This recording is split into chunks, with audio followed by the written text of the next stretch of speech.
নমস্কার বন্ধুরা, কেমন আছেন সবাই? আশা করি খুব ভালো আছেন। আমিও খুব ভালো আছি। রোহির রান্নাঘরে আপনাদের সবার স্বাগত।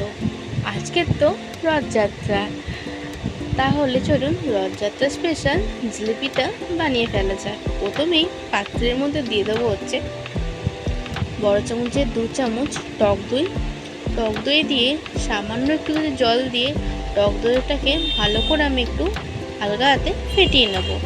ফেটিয়ে নেওয়ার পর ওর মধ্যে দিয়ে দেবো হচ্ছে 1.5 কাপ ময়দাটা দিয়ে আবারও দইয়ের সাথে একটু ভালোভাবে আমি ময়দাটাকে মাখিয়ে নেব।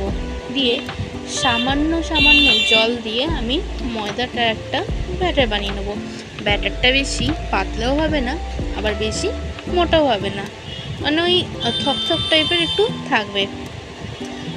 ভালো করে ফেটিয়ে নেওয়ার পর আমি ওটাকে 10 মিনিটের জন্য রেস্টে রেখে দেবো।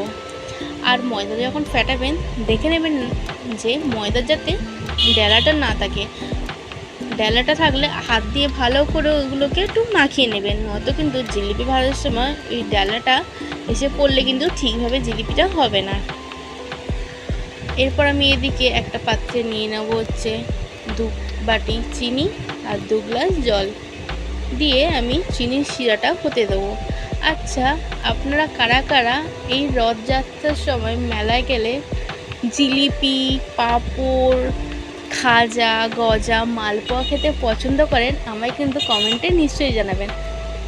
আমি কিন্তু যখনই মেলায় যাই আমার প্রথমেই ভালো লাগে হচ্ছে গরম গরম জিলিপিটা খেতে। খুবই টেস্টি লাগে, মানে ওদের একটা জিলিপি আলাদাই মরমর করমর করে, যেটা আমি ঘরে বানালেও অনেকবার বানিয়েছি, হয়েছে, কিন্তু মাঝে মাঝে টাইমে হয়নি। এরপর আমি এর মধ্যে দিয়ে দিচ্ছি হচ্ছে কিছুটা পরিমাণ কেশরটা দিই কারণ রস থেকে গন্ধটাও ভালো আসে আর কালারটাও ভালো হয়। এরপর আমি একটু দিয়ে দেবো হচ্ছে এর মধ্যে ফুড কালারটা আমি অল্প দিতে গিয়ে বেশিরভাগটাই পড়ে গেছে। আপনাদের ঘরে যদি ফুড কালার থাকে দেবেন, না হলে দেওয়ার দরকার নেই, আমি একটু কালারের জন্যই দিয়েছি। এরপর হাত দিয়ে একটু ভালো করে দেখে নেবেন যে রসটা একটু চ্যাটচ্যাটে হয়েছে কিনা। বেশি চ্যাটচ্যাটে করার দরকার নেই, বেশি চ্যাটচ্যাটে করলে গাঢ় হয়ে গেলে কিন্তু জিলিপির মধ্যে রসটা ঢুকবে না।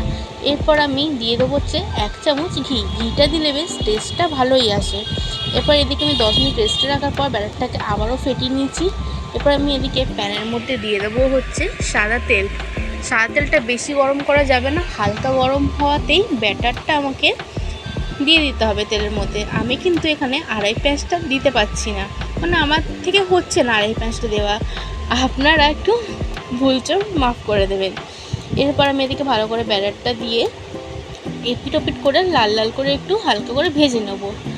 আমি কিন্তু এখানে একটা জিনিস ভুল করেছি, যখন লাস্ট টাইম ব্যাটারটা ফেটছিলাম আমি কিন্তু সোডা দিতে ভুলে গেছি।